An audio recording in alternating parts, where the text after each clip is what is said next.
Hello there, fellow history nerds and accidental clickers.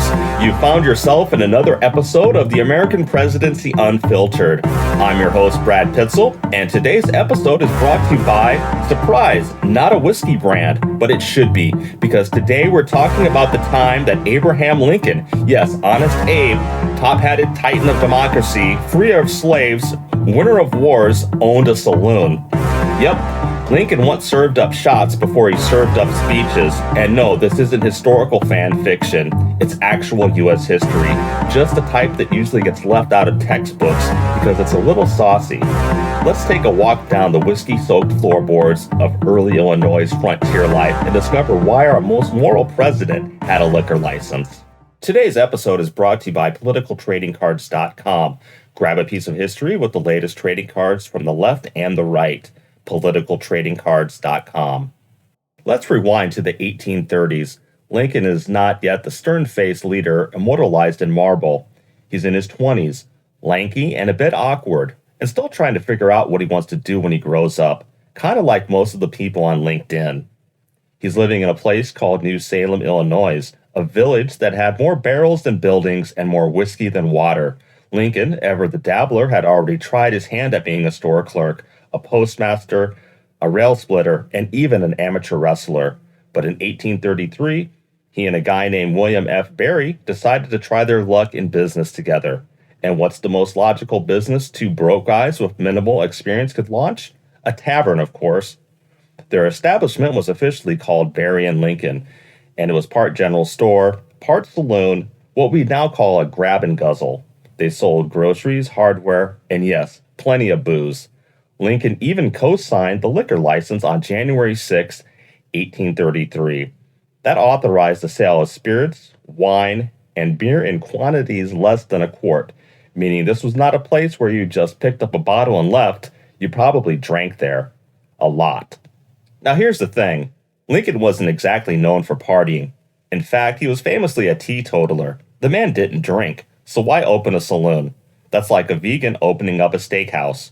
It just doesn't track, until you realize that money was tight and Abe was always trying to pull himself up by the bootstraps, literally and metaphorically. The trouble was, William Barry did drink, a lot, and unfortunately, it wasn't just their customers who were dipping into the goods. Barry's drinking habits soon began draining the business faster than you could say double bourbon neat. The saloon failed within a year. Lincoln bailed on the business. Barry stuck around.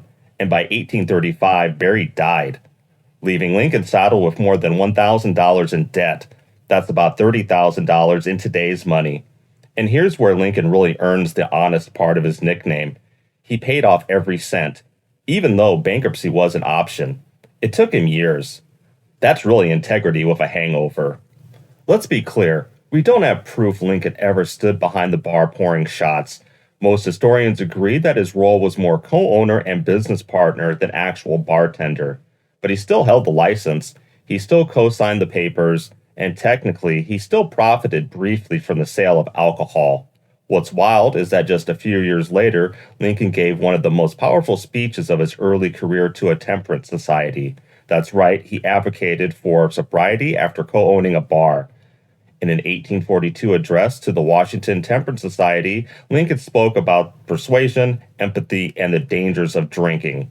I mean, if nothing else, he knew the business from the inside. The tavern is long gone now, but the legend lives on.